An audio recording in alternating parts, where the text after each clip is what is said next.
Hey, it's Dr. Eric Larson again. I'm going to try another walk out here. You can go to paradox.com. Links in the title there. We're going to talk about mandates today.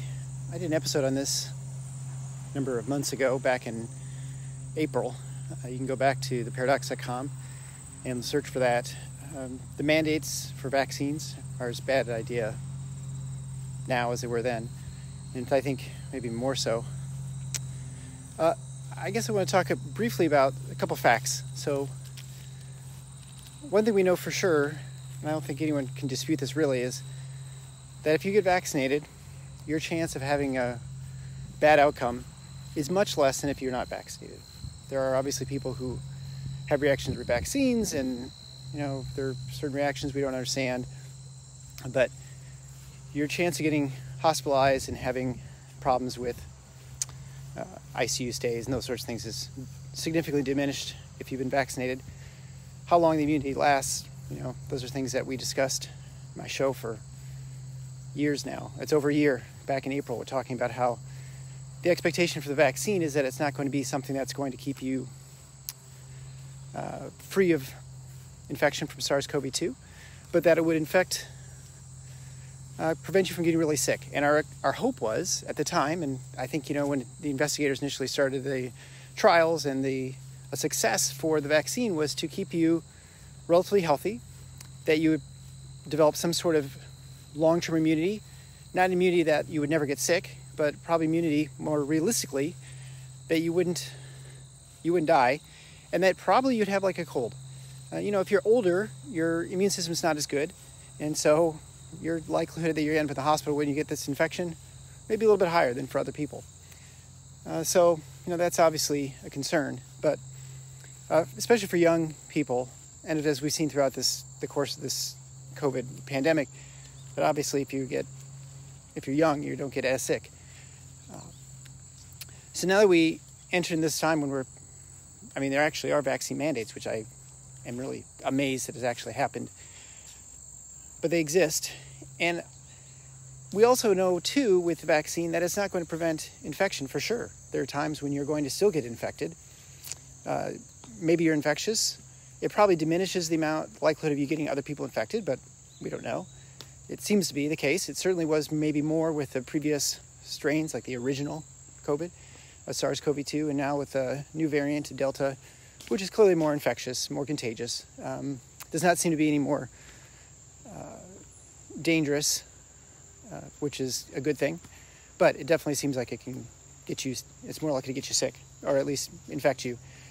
And if that's the case, then it doesn't really change much, because ultimately, if you're not getting sick and in the hospital as often, it's a win, and it's a win for science. But it also stands the reason that the whole point of the vaccine was never really fundamentally to protect the community at large, in the sense that it's not going to prevent massive widespread contagion of the virus. That was hoped, but I don't think there weren't a whole lot of people who thought that was actually going to happen. Maybe when the vaccine first came out, that would look like it was going to be the case. But now I think it's pretty clear that if you've been vaccinated, you can get infected. You can certainly infect other people. And since that's the case, one of the arguments for a vaccine mandate, in that if you're vaccinated, you are a safe person, well, we know that's not the case, right? We know that people who are vaccinated can just as easily maybe I should not back up. Maybe not just as easily, but they certainly can get infected. They can probably spread it to others. Maybe not for as long. Maybe they don't get as sick. They don't have as much virus as someone who's not been vaccinated.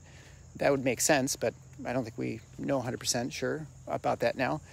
But if the thought was, if we just had a bunch of people who are vaccinated and make sure just vaccinate people in a certain area, then it's not going to spread, and your chance of getting sick, well, that's obviously not the case, right? So if we think we're going to use that as a proxy for someone who is safe, it's just not. And so we have to get over this fact that this mandate is going to sort of prevent some sort of massive spread. Now, probably you're less likely to have it. Probably you're less likely to spread it. And maybe there's certain situations, like if you're in a healthcare setting where you're working with people who are really sick, maybe you could have a mandate there. I don't know. That's just something for some others to decide. But for just walking about in the community, going to basic events, I find it somewhat morally repugnant that we have restrictions on your movement. We have people who are, for whatever reason, they haven't gotten the vaccine, and we're going to restrict their ability to make a living, to get food, to get entertainment, to see friends and family, to travel. You have to have your papers. And again, the whole argument for vaccination is that it would make you so you'd be a safe person who's not going to get other people sick. Well, we can kind of see that's not the case, right? So it's now used as a bludgeon to make other people get vaccinated. But really, if we say the point of vaccination really is just to protect yourself. I've said since almost the beginning of this, and is now bearing out more true every day, is that you will absolutely get SARS-CoV-2, probably multiple times in your lifetime. Depends how long you live. And if you're going to get sick, and we're all going to get sick, whether we've been vaccinated or not, you're going to get immunity to this virus. Probably it's going to be a lot better getting immunity through a vaccine first, and then maybe your infections can be more mild. That seems to be the case. I mean, no doubt that you're less likely to end up hospitalized if you are going to get infected and then go to the hospital. Your chance of getting really sick is a lot less if you're vaccinated. However, you're going to get it. So if our intent is to make sure all these people who are not vaccinated get vaccinated because they're causing a problem, well, I don't understand that. I mean, I guess you could say, well, it's using hospital resources. That's probably true, but they're still going to get it. And maybe to have mandates for draconian reasons to prevent the hospital from having high utilization and ICU stays for a few surges while we get the rest of the population some immunity seems pretty extreme and doesn't seem well justified in my opinion. Because right now, the only reason you could say that people need to be vaccinated is to generally keep more people out of the hospital. And hospitals get very busy. They may have to stop elective surgeries. They might have to, restrict some access for certain things and testing. Although we've seen, for the most part, most outpatient procedures, most things that we initially were saying you couldn't do, you can do in the hospitals. There are a few things that you maybe can't if it's really, really busy. But for the most part, you can get most of your medical care right now. And so I think the arguments for a vaccination in order to free the healthcare system are pretty weak. And I think it's not fair to most of those who have decided not to get it. I would say again that if you don't get it, you're going to get COVID. You think you have a great immune system? Well, maybe you do, but no one really knows what your immune system is going to respond to this specific virus. So you're rolling the dice, I guess. But I think to force people to do something seems pretty anti-American, and it seems to the moral ground you have is pretty shaky. I think, again, people who are going to be caring for people who are sick, you make a probably better, stronger argument they should be vaccinated. But again, we all know that people who are vaccinated can also transmit the virus, SARS-CoV-2. So I'm not sure what the point is of the vaccines mandates outside of serving as a cudgel to force people to get vaccinated in order that there are few less people in the hospital. I mean, it's a good idea, right? It's like you should wear your seatbelt, but am I going to throw you in jail or going to take away your ability to earn a living because you're not wearing a seatbelt or not wearing a motorcycle helmet or whatever the argument might be? I understand those arguments that you think it's a good idea, but I think, there is an element of choice in our lives, and I don't know, that's definitely a line that I'm comfortable saying people have the option to decide what to do. I think we also are recognizing maybe finally, and I've done an episode with this, Dr. Nordchasm, again, go to theparadox.com, you can look it up there, and about natural immunity. And natural immunity is kind of a dumb term, but it basically means you've seen the virus in the wild. So you got infected, you have some immunity. There's piles of data right now showing that you have immunity, and it's probably long-term. And when I talked to Monica Gandhi, she felt the same way. Again, it's probably not going to keep you from ever getting sick again. You're probably still going to get this, but you probably won't get systemic disease, meaning it's going to cause cold symptoms, but it's not getting in your chest. It's not going to cause significant problems requiring hospitalizations. Probably. Obviously, some people might if they're sick or some strange circumstance, but the normal that's going to have to develop is that we have to, one, accept the fact that we're all going to get this. Even if we've been vaccinated, clearly, at some point, your immunity is going to wane. Now, you can continue doing boosters in perpetuity, but that's probably not a reasonable strategy. And also, it's hard to know how often you have to do that. If maybe you just need one booster, then people might get on board. But there's no data really that shows what works right now. And so we're just kind of just guessing. And that's my impression right now. But also the other part is that we're going to have to just accept the fact that COVID is always going to be around. It's endemic, which means it's never going anywhere. People continue getting infected for the rest of our lives.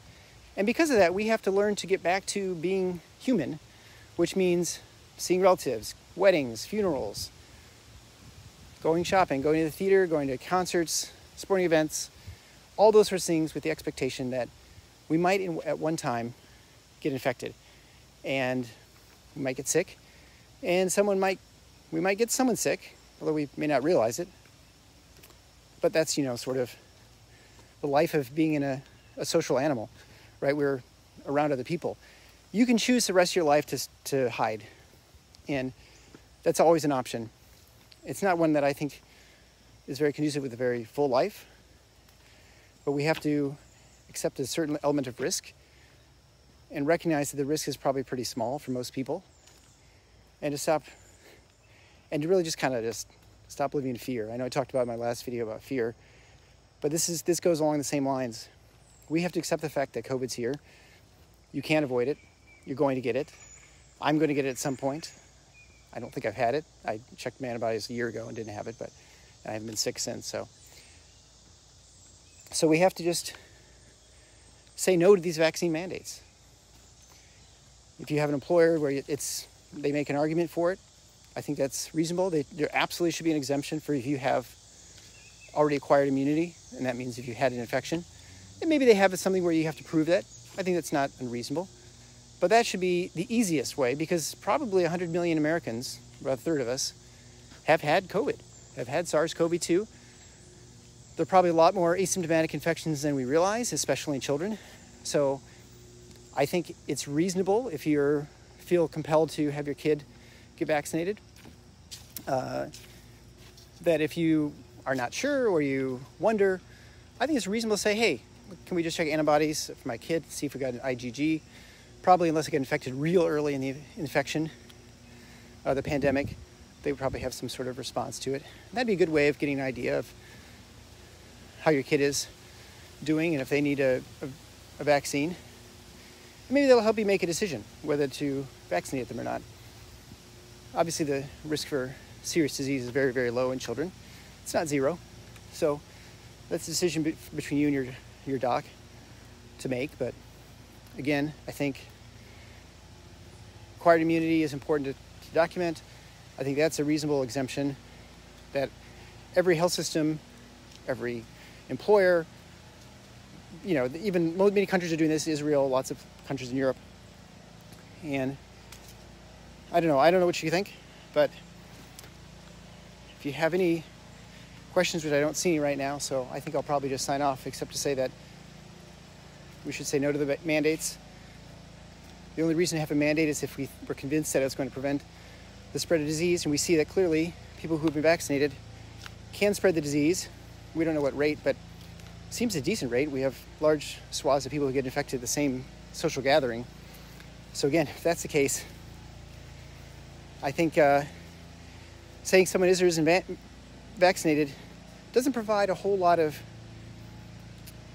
assurance that you don't bring in SARS-CoV-2, this virus, into whatever you are. So whether it's a social gathering or something. I mean, I guess it might be better than nothing, but it's so restrictive as far as what you're doing. I think it's not wise. So that's all I got for this. Leave a question underneath and I'll keep you updated.